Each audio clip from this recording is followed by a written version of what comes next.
আর আজকে জুমার দিন আমারে 2 রাকাত জুমার নামাজ পড়ার সুযোগ দে।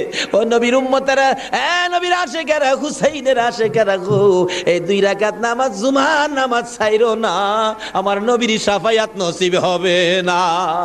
রক্তে লাল হইয়া যদি হুসাইন 2 রাকাত জুমার নামাজ পড়তে পারে গো, আজকাল থেকে কথা দিতে হবে জীবনে কোনোদিন জুমার নামাজ ছাড়তে পারবা না। জুমার নামাজ আদায় করতে সময়টুকুন দিলে নামাজ শুরু করে দিলেন, রুকু সিজদার কাজ শেষ করে তাশাহুদে বসে সালাম ফিরানের আগ পর্যন্ত কাছাকাছি বসে বসে এই যদি সৈন্যরা নামাজের ভিতরে প্রত্যক্ষদর্শীরা বলেন এক একটা করে তীর মারে হুসাইনের গায়ে। ডান দিক দিয়ে যদি তীরটা মারতো, বাম দিক দিয়ে বেরিয়ে যাইতো, সামনে দিয়া মারলে পিছন দিয়া বেরিয়ে যায়, এই কিসিমের তীর গো নামাজের ভিতরে বাহুতুরটা তীর লাগাইছে। হুসাইন সালামটা ফিরাইয়া নানা গো কইয়া কালতে কালতে জমিনে গড়াগড়ি শুরু করে দিলে। নিষ্ঠুর পাষাণ এই যদি শূন্যের সীমার গলা কাইটা মাথা আলাদা করে নিয়ে গেছে। হুসাইন শহীদ হয়ে যায়। ওদিকে দিয়ে ডাকতেছে। মুহররমের 10 তারিখ সন্ধ্যা যখন হয়ে গেল, উম্মে সালমা বলেন আমি মাগরিবের পর থেকে শুনতেছি নবীর রওজার চারপাশে কে যেন হাউ মাউ করে কাঁদতেছে। মনে বড় অশান্তি, কিসের কান্দার আওয়াজ? দৌড়ায় যাইলাম, যাইয়া দেখি কোনো মানুষ দেখি না, কে যেন কান্দে। এসারের নামাজ পড়ে আমি উম্মে সালমা ঘুমের ঘরে ঘুমিয়ে গেলাম।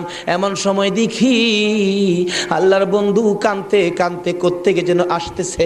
কাছাকাছি আসার পরে দেখি আবার রাসূলের গায়ে রক্ত মাখা মাটি দেখা যায়। উম্মে সালমা বলেন হুজুর কেন কান্দেন রক্ত মাখা মাটি শরীরে লইয়া? আমার নবী বলেন উম্মে সালমা রে, বোতলের মাটির দিকে তাকাইয়া দেখ, বোতলের মাটির অবস্থাগুলো দেখ। উম্মে সালমা বলেন তাকাইয়া দেখি বোতলের মাটি লাল হয়ে গেছে। আবার রাসূল বলেন উম্মে সালমা রে, আমার হুসাইন কারবালায় নাই রে, কারবালায় না।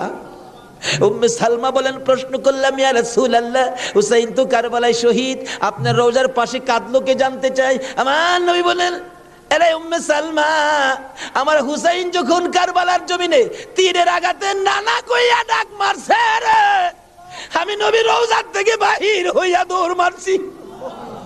ওই সময় রহমতের ফেরেশতারা আমার রওজার পাশে বসে বসে কাঁদছে।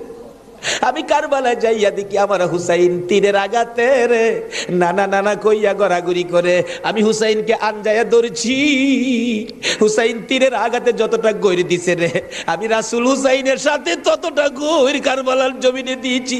এই হুসাইনের রক্ত কারবালার মাটিতে পড়েছে, এই রক্ত মাখা মাটি আমি নবীর গায়ে লাগছে।